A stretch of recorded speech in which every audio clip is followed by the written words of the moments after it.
Perkenalkan, kami dari kelompok 7. Di sini kami akan membahas tentang soal 1 kombinasi bisnis poin B dari buku Taufik Hidayat mengenai penggabungan usaha dengan mengakuisisi aset neto imbalan berupa non-kas.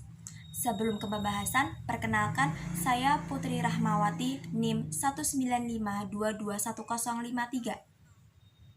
Perkenalkan, nama saya Novi Bella Safitri, NIM 195221063. Perkenalkan, nama saya Rini Sri Rezeki, NIM 19522211067. Perkenalkan, saya Vivi Wulandari, NIM 195221070. Baiklah, langsung saja. Di sini kelompok kami mendapatkan soal penggabungan usaha dengan mengakuisisi aset neto imbalan berupa non-kas. Dengan soal pada 31 Desember 2017, PT Windu Kencana melakukan akuisisi atas aset neto PT Mitra Mandiri dalam sebuah penggabungan usaha. Laporan keuangan untuk PT Windu Kencana dan PT Mitra Mandiri pada saat penggabungan usaha adalah sebagai berikut. Di sini tertera laporan posisi keuangan 31 Desember 2017. Berdasarkan soal tersebut, PT Windu Kencana menerbitkan 13.000 lembar saham biasa sebagai imbalan yang dialihkan atas akuisisi tersebut. Nilai wajar saham PT Windu Kencana adalah 50.000 per saham. Selain mengeluarkan biaya hukum legal sebesar 50 juta, PT Windu Kencana juga membayar biaya penerbitan saham sebesar 65 juta. Baiklah, yang pertama kita akan memperhitungkan goodwill-nya terlebih dahulu. Nah, dari mana goodwill-nya? Kita dapat memperoleh nilai goodwill-nya dengan cara imbalan yang dialihkan ditambah dengan kepentingan yang dimiliki sebelumnya, ditambah dengan kepentingan non-pengendali, dikurangi dengan aset bersih teridentifikasi. Nah, kita hitung dulu nilai saham yang dipertukarkan itu berapa. Dengan cara, sahamnya berapa? 13.000. Lalu, kita kalikan dengan nilai nominal per lembar saham sebesar 50.000. Sehingga kita mendapatkan nominal sebesar 650 juta. Sehingga imbalan yang dialihkan adalah sebesar 650 juta. Lalu kita tambahkan dengan kepentingan yang dimiliki sebelumnya. Karena tidak ada, kita kosongin. Lalu kita tambahkan dengan kepentingan non-pengendali. Karena tidak ada, kita kosongin, sehingga jumlahnya adalah 650 juta.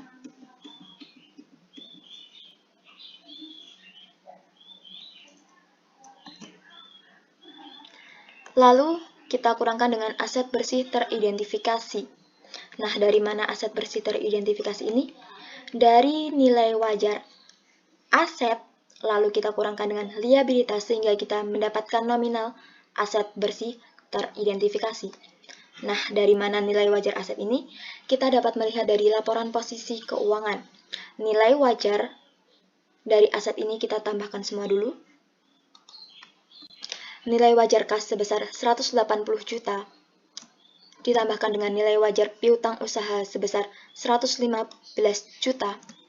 Kita tambahkan nilai wajar persediaan 100 juta. Ditambahkan dengan nilai wajar tanah sebesar 245 juta. Ditambahkan dengan nilai wajar bangunan dan mesin sebesar 305 juta. Lalu jika akumulasi penyusutannya ini ada, kita tambahkan. Jika tidak ada, tidak usah kita tambahkan. Lalu kita mendapatkan hasil nilai wajar aset sebesar 945 juta. Kita tuliskan 945 juta. Lalu kita kurangkan dengan liabilitas. Nah, liabilitas ini kita juga melihat dari nilai wajar liabilitas. Di sini kita tambahkan dulu nilai wajar utang usaha sebesar 290 juta. Kita tambahkan dengan nilai wajar utang wesel sebesar 170 juta. Sehingga mendapatkan hasil sebesar 460 juta untuk liabilitasnya. Lalu kita kurangkan nilai wajar aset dengan liabilitas sehingga mendapatkan hasil 485 juta sebagai aset bersih teridentifikasi. Sehingga aset bersih teridentifikasinya adalah 485 juta. Lalu, untuk mencari goodwill-nya, penjumlahan ini tadi dikurangi dengan 485 juta, sehingga kita mendapatkan nominal sebesar 165 juta. Sehingga goodwill-nya adalah 165 juta. Selanjutnya, kita akan mencatat jurnalnya. Di sini ada 2 jurnal yang akan kita catat, yaitu jurnal untuk mencatat biaya transaksi dan jurnal untuk mencatat akuisisi aset bersih. Yang pertama, jurnal untuk mencatat biaya transaksi. Di sini bisa kita lihat bahwa PT Windu Kencana mengeluarkan biaya hukum legal sebesar 50 juta rupiah. Biaya legal dicatat sebagai beban. Nilainya adalah 50 juta rupiah. Selanjutnya, PT Windu Kencana juga membayar biaya penerbitan saham sebesar 65 juta rupiah. Biaya penerbitan saham diakui sebagai beban tangguhan. Nilainya adalah 65 juta rupiah.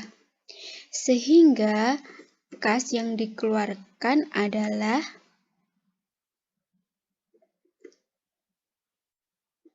115 juta rupiah. Di sini saya akan menjelaskan bagaimana cara mencatat akuisisi aset bersih. Kita lihat nilai wajar dari PT Windu Kencana. Kita masukkan kas, piutang usaha, persediaan, tanah, bangunan, dan mesin pada bagian debit. Kita masukkan nilainya. Kas sejumlah 180 juta, piutang usaha 115 juta, persediaan 100 juta, tanah 245 juta, bangunan dan mesin 305 juta. Nah, untuk mencari goodwill-nya, yaitu ada imbalan yang dialihkan sejumlah 650 juta, ditambah kepentingan yang dimiliki sebelumnya, kepentingan non pengendali. Sehingga hasilnya dari penjumlahan itu dikurangi dari aset bersih teridentifikasi sejumlah 485 juta. Sehingga dapat dihasilkan nilai goodwill sebesar 165 juta. Kita masukkan pada nilai goodwill di debit. Untuk bagian kredit, kita masukkan dari neraca, yaitu utang usaha dan utang wesel di kredit, dan ada tambahan saham biasa, tambahan modal disetor, beban tangguhan. Untuk utang usaha sejumlah 290 juta, utang wesel 170 juta, saham biasa yaitu didapat dari nilai nominal saham, yaitu 30.000 dikali 13.000 lembar per saham, sehingga dihasilkan 390 juta. Untuk tambahan modal disetor, yaitu kita bisa lihat dari tambahan yang disetor, yaitu nilai tambahan modal disetor bersih, hasilnya 195 juta, kita masukkan di kredit. Untuk beban tangguhan, kita sama dengan beban tangguhan di biaya transaksi, yaitu sebesar 65 juta, kita masukkan di kredit. Di sini saya akan menjelaskan nilai tambahan modal disetor. Nah, nilai tambahan modal yang disetor diperoleh dari yang pertama adalah nilai wajar saham. Nilai wajar saham ini diperoleh dari jumlah saham yang diterbitkan oleh PT Windu Kencana dikali Rp50.000 dan dihasilkan Rp650 juta. Lalu yang selanjutnya adalah nilai nominal saham. Nilai nominal saham diperoleh dari jumlah saham yang diterbitkan oleh PT Windu Kencana dikali Rp30.000 dan dihasilkan Rp390 juta. Lalu yang selanjutnya adalah nilai tambahan modal disetor, di mana nilai tambahan modal disetor ini hasilnya dari nilai wajar saham dikurangi nilai nominal saham, di mana nilai wajar saham ini senilai 650 juta dikurangi 390 juta, maka akan dihasilkan nilai tambahan modal yang disetor 260 juta. Lalu yang selanjutnya adalah beban tangguhan. Nah, beban tangguhan ini di mana PT Windu Kencana masih memiliki beban tangguhan sebesar 65 juta rupiah, sehingga 260 juta rupiah yaitu yang merupakan nilai tambahan modal yang disetor dikurangi dengan